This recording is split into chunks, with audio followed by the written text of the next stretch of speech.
Pierre et Jean devant le Sanhédrin.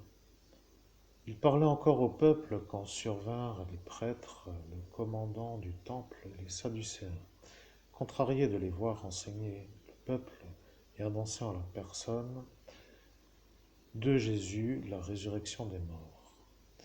Ils mirent la main sur eux et les emprisonnèrent jusqu'au lendemain, car déjà le soir tombait.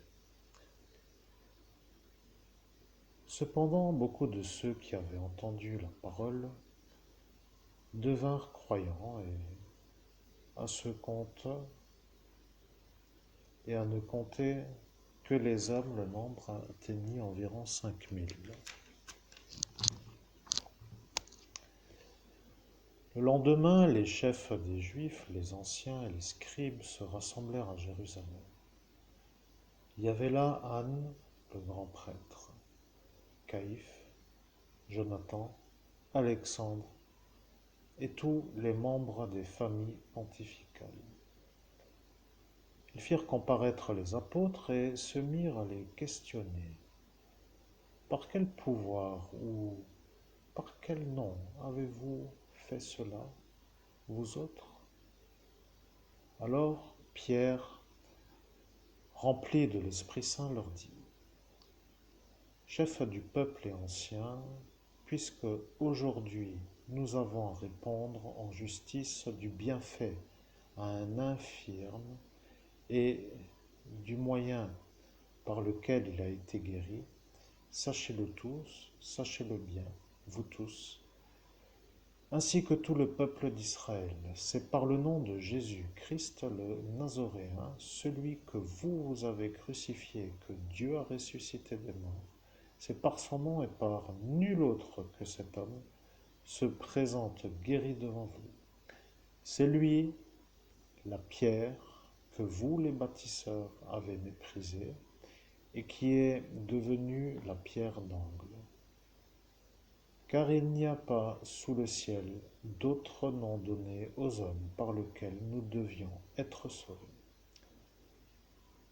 Considérant l'assurance de Pierre et de Jean et se rendant compte que c'étaient des gens sans instruction ni culture, les Sanhédrites étaient dans l'étonnement.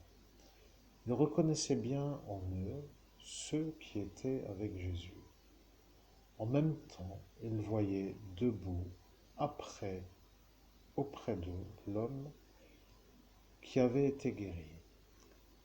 Aussi n'avaient-ils rien à répliquer.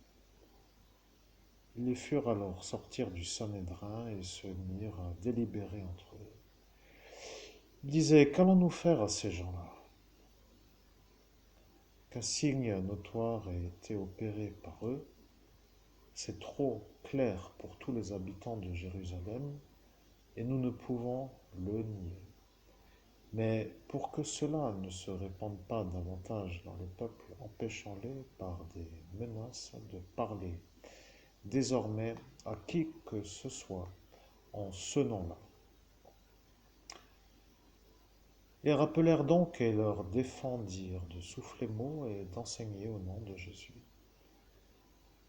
Mais Pierre et Jean de leur rétorquer: S'il est juste aux yeux de Dieu de vous obéir plutôt qu'à Dieu, à vous d'en juger. Nous ne pouvons pas, quant à nous, ne pas publier ce que nous avons vu et entendu.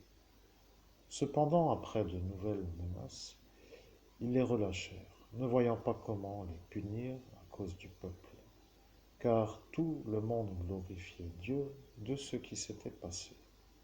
L'homme guéri miraculeusement avait, en effet, plus de 40 ans.